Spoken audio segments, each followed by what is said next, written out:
Bien amigos, pues vamos a ver cómo está compuesta en realidad la estafa, la estafa en el sistema monetario. Vamos a verla a detalle.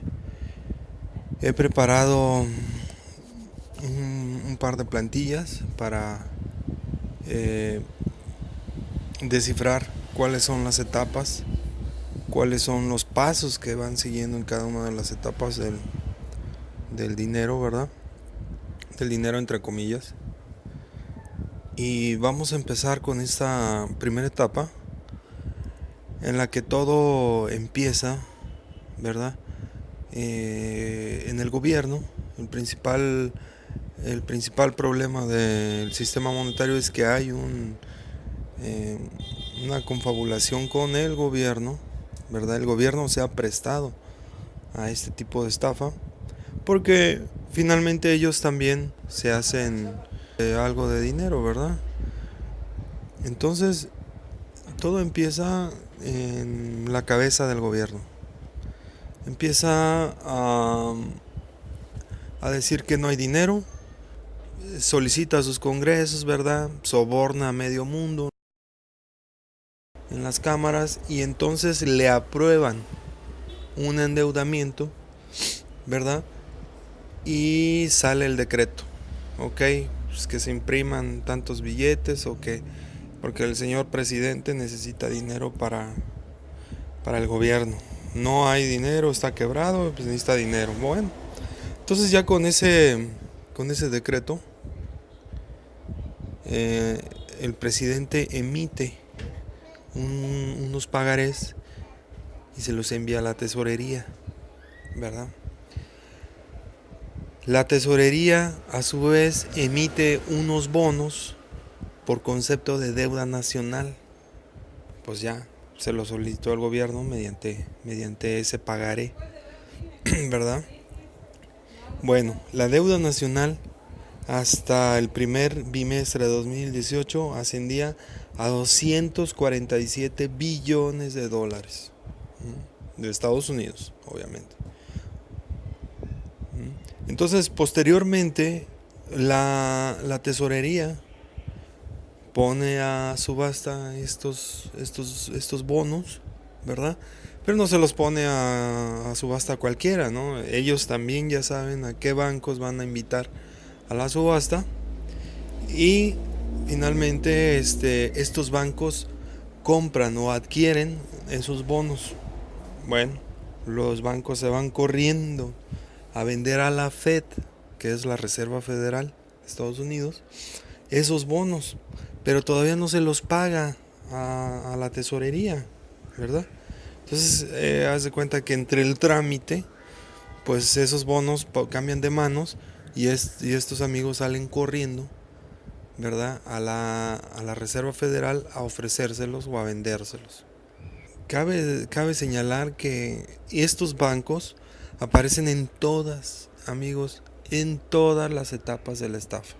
¿Mm? Entonces, eh, los bancos llevan estos bonos a la Reserva Federal. La Reserva Federal se los compra, entre comillas, emite un cheque sin fondos, ¿verdad?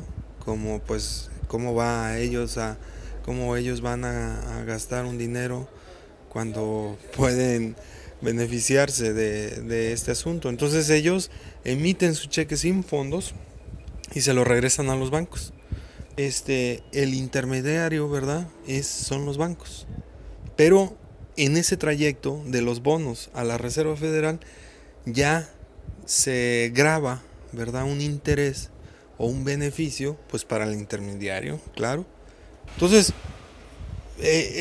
los bancos no van a llevar ese cheque a la tesorería, porque la tesorería lo que necesita es flujo, es efectivo. Entonces, ¿de dónde sale el efectivo? Pues amigos, se crea en el sistema bancario, los bancos crean la divisa en ese momento, ¿verdad? La Reserva Federal le paga a los bancos con un cheque sin fondos. Ese cheque en realidad funciona como una llavecita para la máquina de imprimir divisa fiduciaria.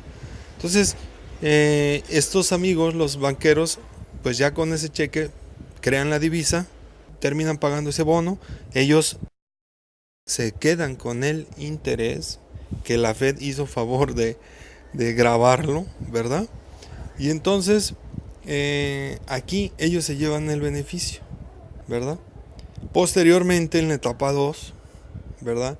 Pues ya este ciclo, el ciclo anterior, se repite una y otra vez. Están enviando bonos de deuda nacional a la Reserva Federal y a su vez van y pagan el bono a la tesorería. Y entonces ahí en ese ciclo ellos están gane y gane y gane y gane. Todo el interés que está grabado a esos bonos, pues ya los bancos se llevan su buena comisión. Pero tampoco es suya, ¿eh? Más adelantito lo vamos a ver. Entonces, la tesorería, una vez que ya le pagaron esos bonos y que ya tiene efectivo, lo envía al gobierno, ¿verdad? Y se va de inmediato a gastarlo. Porque precisamente uno de los compromisos del gobierno con la élite es ese, crear deuda para que el sistema pueda sobrevivir. Yo le llamo, ese es el reino de la usura. Bueno, entonces el gobierno está comprometido a seguir endeudándose, ¿verdad? A, a gastar más y es lo que hace. Pues se va, crea guerras, hace muchas obras, lo que veíamos en el video anterior. Empieza a gastar, a gastar, a gastar el dinero, programas espaciales, por ejemplo. Un tanto se va por el caño de la corrupción, ¿verdad? Se pagan sueldos, se pagan programas sociales. Esa divisa llega a manos, a través de los sueldos, ¿verdad? Llega a manos de los trabajadores, de la base trabajadora. Y aquí, amigos, es bien curioso y es bien importante que veamos esto. Nosotros devengamos un sueldo, pero eso ha significado tiempo de nuestras vidas. Ideas, sudor, esfuerzo, energía, lágrimas, sangre. Es decir, es nuestra riqueza y es parte de nuestra vida. Y estos amigos van y te lo intercambian, ¿verdad? Por un trozo de papel que se ha creado de la nada. Entonces, es bien importante que veamos esta parte porque nosotros somos los que le damos valor a esa divisa. Tenemos que comerciar prácticamente con nuestro tiempo, con nuestra vida, con nuestro esfuerzo por un pedazo de papel y aparte somos los que le damos energía, le trasladamos energía a ese sistema de fraude, ese sistema usurero que domina el mundo, ¿verdad? Entonces nos introducen a nosotros y nos convierten en mercaderes de nuestro tiempo, de nuestra energía y de nuestra riqueza, de nuestra prosperidad. Ahí es donde nosotros comerciamos con nuestro tiempo, con nuestra vida finalmente. Porque una vez que ya nosotros entramos a este juego perverso, el gobierno, uno de sus compromisos que ya adquirió también con la élite, que es precisamente recabar el impuesto. Y te lo quita. Eso es una de las cosas más perversas que puede haber. Porque pues ya vimos en realidad cuál es el valor que nosotros le imprimimos a ese pedazo de papel. Y que no es poco, imagínense, ¿no? Pues es tiempo, es energía, son ideas, es esfuerzo. Y aparte, confianza. Nosotros le estamos transmitiendo confianza a esa cochina divisa, a ese pedazo de papel.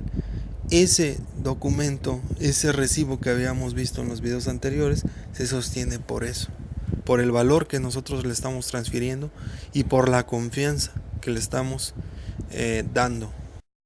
No nada más es el ISR, también van incluidos muchos impuestos en todos los bienes de consumo de los cuales nosotros nos hacemos valer pues día a día, ¿verdad? Entonces tenemos que el sustento en la casa, medicinas, calzado, alimentos, combustible, electrodomésticos, no sé, entretenimiento, en fin. El problema es que también estas empresas que venden esos productos son parte de un conglomerado de empresas, de grandes empresas, y que son parte de la élite también. Entonces, pues ¿ante qué estamos, amigos? Pues sí, estamos ante a un sistema de esclavitud. Estamos como en los viejos tiempos de aquellas tiendas de raya, ¿verdad? En las que el patrón pues te pagaba un miserable salario, pero él mismo, ahí adentro de la zona de trabajo, pues te daba hospedaje que te costaba. Y te daba también la posibilidad de que compraras, más bien te obligaba a que compraras, ¿verdad? Tus bienes de consumo ahí mismo. Por lo que el dinero pues ahí se queda con el patrón. Pues es lo mismo que estamos nosotros pasando aquí, amigos, en este nuevo, más bien en este nuevo orden mundial o en este sistema financiero. Entonces, si nosotros logramos con ese miserable sueldo, y que no es, digamos, cosa de casualidad, ¿no?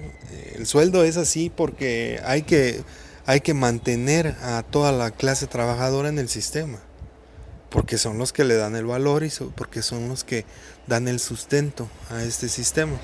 Entonces, si logramos nosotros ahorrar un poco, aunque sea de ese escaso salario, pues vas al banco, ¿verdad? Te enfermaste, un miembro de tu familia se enfermó, pues igual vas a dar al banco, ¿no?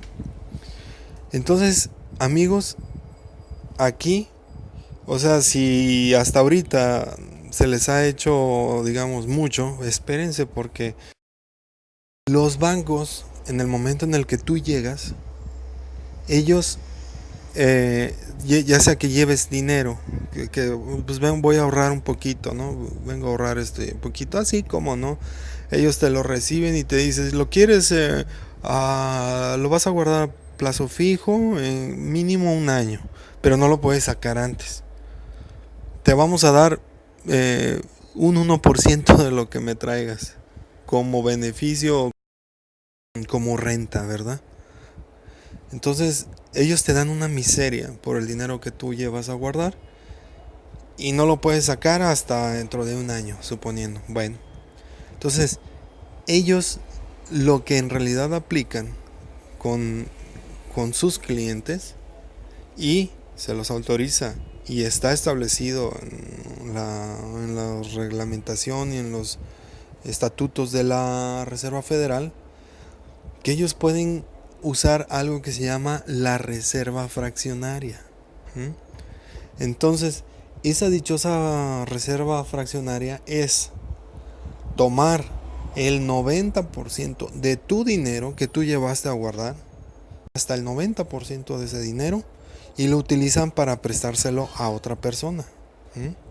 Ese dinero, digamos que físico. En caso de que tú vayas a pedir un préstamo, ellos lo crean en la computadora y listo. Ya está, señor.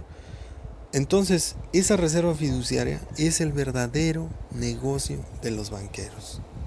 Imagínense ustedes qué pueden hacer si nada más de su dinero toman el 90%. Entonces, haz de cuenta que tú vas y depositas $10 en la mañana y en la tarde vas a sacarlos. Pues ahí viene el problema, ¿no? Porque ellos ya no tienen los $10. Ellos ya tomaron el 90% de esos $10 que tú llevas en la mañana y se los prestaron a otra persona. La multiplican. Y es una divisa, yo así la llamo, que es imaginaria. En realidad nada más existe en registros. Sin embargo, incrementa, ¿verdad? La oferta de divisa en circulación. Entonces, amigos, Este es el verdadero negocio. Fíjense nada más de qué tamaño es. El 96% de divisa dentro de toda la oferta de divisa es de este tipo y se deriva de la reserva fraccionaria. El 4% nada más es divisa física, impresa y solicitada por los gobiernos. Entonces el 96% la crea el banco. Es prácticamente inimaginable la cantidad de divisa que se crea a través de la reserva fraccionaria. Es un número inmenso, ¿verdad? Y a nosotros en esta etapa, en la etapa 3, es en la que a nosotros nos someten, nos ponen un grillete en los pies y hacen que nosotros estemos dentro del sistema, porque ya con todos los gastos, con ese miserable salario y con todos los gastos que hay que hacer en casa, ¿verdad? Pues el salario no alcanza y entonces hay que seguir trabajando más duro para poder seguir llevando el sustento a las casas. En la etapa 4, amigos, esto es bien fuerte porque toda esa cantidad de divisa, el 96% que se creó de manera imaginaria en los ordenadores de los bancos, de los banqueros, ¿verdad? El sometimiento es mayor, ¿verdad? Porque toda esa cantidad de divisa en el sistema financiero se llama oferta. Oferta monetaria le llaman los economistas, pero en realidad es oferta fiduciaria. Es oferta de billetes o de moneda fiduciaria. Porque no está soportada en nada. Ya veíamos anteriormente. Entonces, fíjense bien, el aumento en los precios de los bienes de consumo se presenta como una reacción que tiende a ser proporcional al aumento de la oferta total de la divisa en circulación. Es decir, a medida que tú imprimes billetes y que pones en circulación moneda fiduciaria, los precios aumentan. Los precios son una reacción. Esta es la verdadera definición de lo que es la inflación. Bueno, aquí el problema, amigos, es que la inflación precisamente hace que el dinero pierda, ¿verdad?, su poder adquisitivo. Entonces, antes me alcanzaba para 3 naranjas, ahora nada me alcanza para una. Ya necesito trabajar más. Necesito trabajar extra para ganar más billetes, para obtener más divisa fiduciaria en la inmensa oferta de divisa, para poder regresar a comprar las 3 naranjas que siempre he comprado. Y entonces nos van despojando de más tiempo, de más vida, de más energía, todo lo que veíamos en la etapa anterior. Y el problema es que a nivel macro, ¿verdad? Esto ya golpea a las naciones. Y aquí entran los niveles precisamente de la pirámide que ellos utilizan. La inflación es utilizado como una de las herramientas más efectivas para desestabilizar países, ¿verdad? En caso de no lograr que ellos entren en un esquema, por ejemplo, de neoliberalismo, en el que tienes que ceder parte de las riquezas nacionales, el petróleo, el gas, playas, tierras raras, oro, plata, en fin, todas las riquezas naturales. Si no cedes, entonces te arma una inflación. ¿Qué te parece? Desestabiliza tu país, te arma unas marchas, ¿verdad? te pido un referéndum y te vas. Y pongo a alguien, pues a un banquero, a un gerente de estos grandes consorcios empresariales, ¿verdad? Puedo ponerte un gerente de ExxonMobil, puedo ponerte un gerente de Coca-Cola o de Nestlé. En México pasó. Aquí tuvimos un presidente que fue gerente de la Coca-Cola. Y qué vergüenza, ¿verdad, amigos? Pero bueno, en fin. Entonces, esta inflación es utilizada como es una de las herramientas más efectivas para desestabilizar países o de sometimiento a nivel nación. Entonces, como ellos tienen aparte pues, toda la cantidad, toda la bola de bonos, ¿verdad? Ahí amontonados en la reserva, pues ellos te dicen, o sigues el juego o, o te arma una inflación de unos 1000%, no sé, ¿verdad? Algo por ahí. Entonces,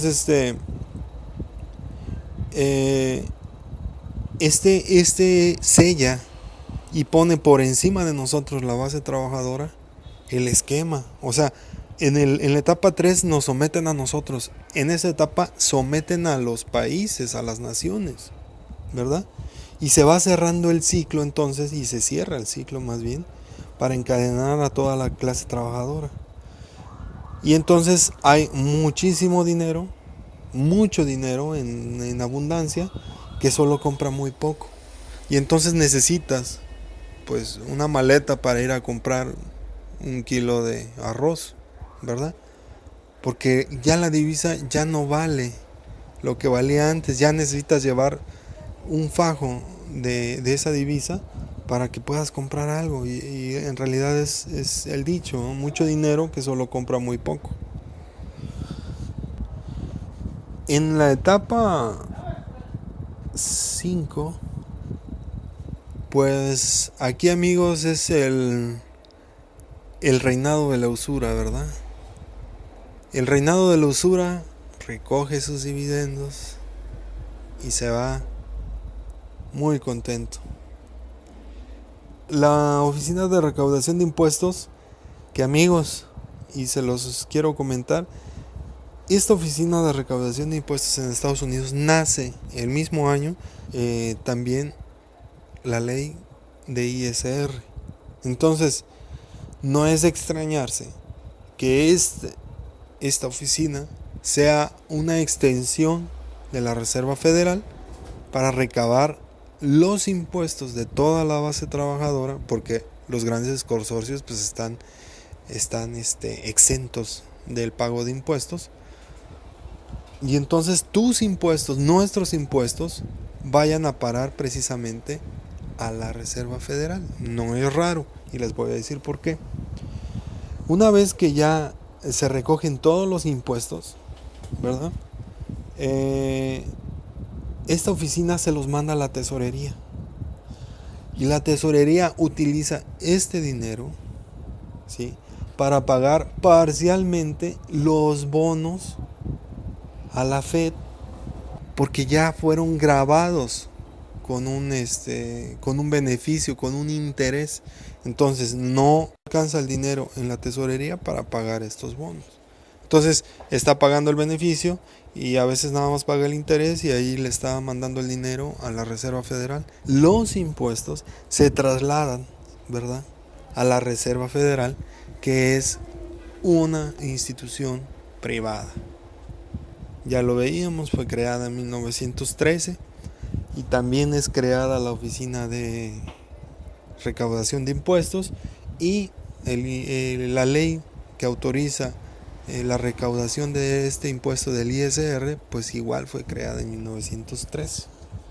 Entonces se cierra, amigos, el ciclo de la usura, de la estafa.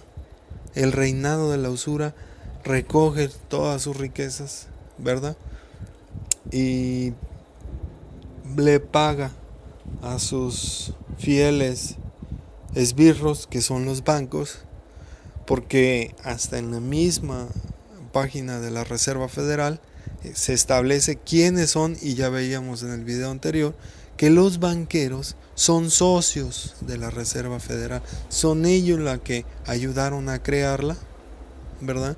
Y por ende trabajan en el sistema financiero como esbirros de estos grandes intereses, y ellos reciben su parte cada año. Pues la Reserva Federal le paga sus beneficios y el desempeño durante todo el año le da un 6% anual a estas personas, ¿verdad? A estos bancos. Y finalmente el rey de la usura se lleva ese dinerito, ¿verdad? Arriba de toda esta pirámide se encuentra el Banco de Pagos Internacionales, que ya veíamos, hablábamos de una de las familias que son los Rothschild o los Rothschild.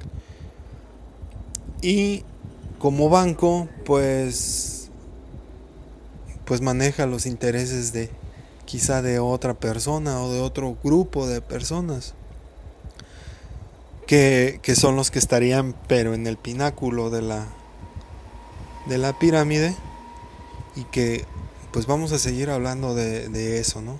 Entonces, amigos, el sistema financiero internacional se presenta de esta forma, y este es el modelo de la estafa, ¿verdad? Amigos, espero que les haya gustado. Me tardé bastante creando estas pequeñas portadas, estas 5 etapas. Me costó trabajo, pero necesitaba tratar de explicarlo lo más entendible posible. No es complejo. En realidad es una simple estafa, y que si lo vamos analizando con cuidado podemos descubrir cuál es la trama. Generalmente cuando hay una estafa, a eso se recurre, a hacerlo tedioso, que sea aburrido, que sea algo pesado para entender, ¿no? Lo mismo pasa en la ciencia, ¿verdad? Ahí te atiburran de ecuaciones matemáticas para que todo el mundo diga, mejor me hago a un lado porque no lo entiendo, es muy complejo. No, y en realidad, amigos, no es complejo, son trucos, y todas esas idas y venidas ya sea en ecuaciones o en pasos, ¿verdad? Todo eso es creado a propósito para que la gente renuncie a entender este tipo de cosas. Pero en realidad vean con tiempo las etapas, analícenlas, y van a ver que en realidad es muy sencillo, y que ahí se va definiendo, se va arrastrando la estafa. Tú vas viendo ahí que nada más te traen de un lado para otro para hacer la trampa. Bueno, amigos, en fin, yo espero que les haya gustado. Yo les voy a agradecer mucho que se suscriban a mi canal, que le den por ahí un like. De verdad, este material pues quizás sea muy austero, pero está hecho con mucho cariño y con mucho respeto. Ojalá, y si pueden ustedes comentarme algo ahí, no les gustó, o te equivocaste en esto, porque es probable también, digo, no lo sabemos todo, estamos sujetos a errores como todos, pero entre todos quizá también podamos aprender mucho. Aquí lo importante es que podamos despertar la inquietud de revisar este tipo de cosas. Yo les mando un cordial saludo, hasta la próxima, y nos vemos en el próximo video. Un saludo, hasta luego.